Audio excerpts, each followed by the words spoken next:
The only way to get a job in this tough job market is to stand apart from your competition. If you want to stand apart, then how you prepare for your interviews must also be different from how others prepare. That's where I come in.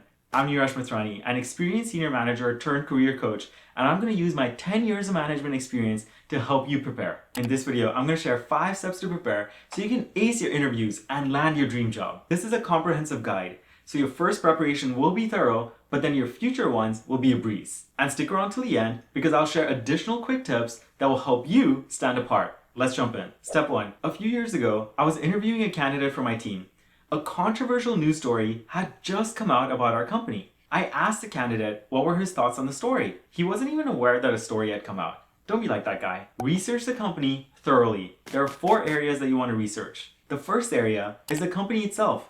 What is its mission? What are its products and services that it offers? Look through this list and find something that excites you about working at this company. And don't forget to check the latest news about the company. You can incorporate this data into multiple interview answers. For example, if they ask you, why do you want to work here? Or even better, if they ask you, tell me about yourself. I'll cover this in another video. The second area to research about the company is its culture. The company culture or values is basically how a company expects its employees to act or behave day to day. You can usually find it on the company's website. Think of examples where you have demonstrated this company's culture in your past. For example, when have you demonstrated leadership in your past?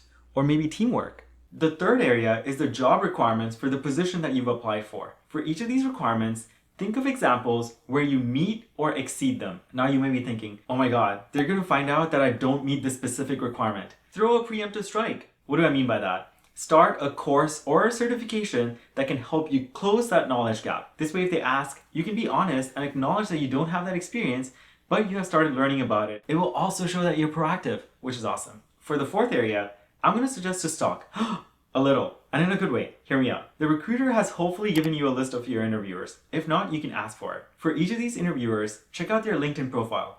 What do they care about? What kind of questions are they going to ask based on what they care about? For example, a senior leader may ask how you communicate project status with leadership. Remember, you are also interviewing them. What kind of questions do you want to ask them? Yes, you can ask generic questions like other people suggest, but asking specific questions will help you stand out. Step 2, know thyself. Know your resume. What do you want to highlight?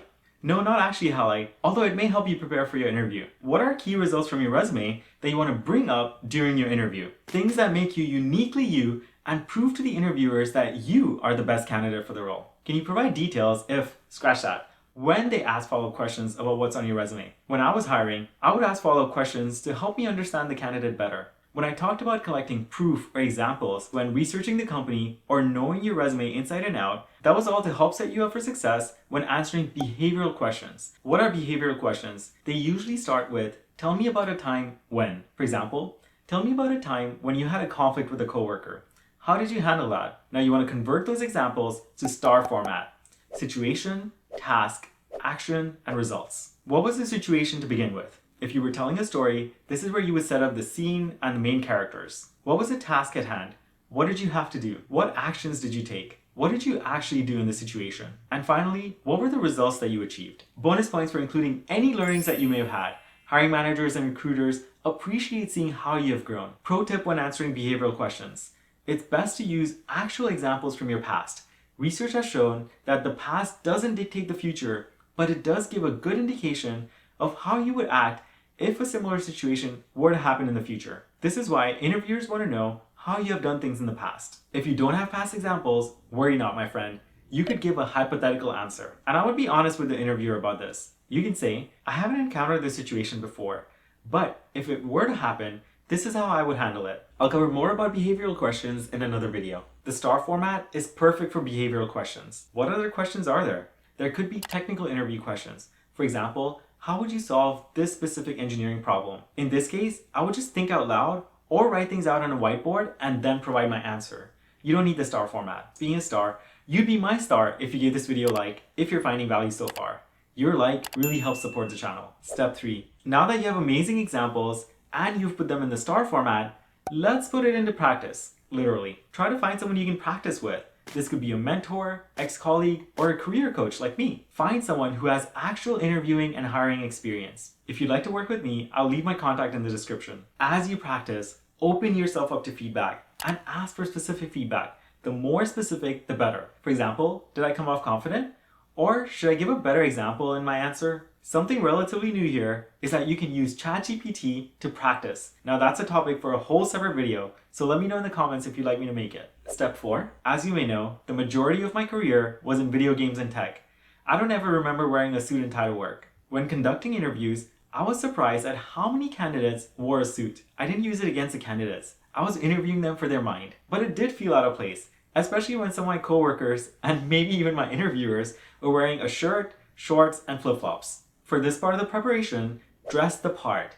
You can go from casual to formal, but please don't wear flip-flops to an interview. So how should you dress? Here's a hack.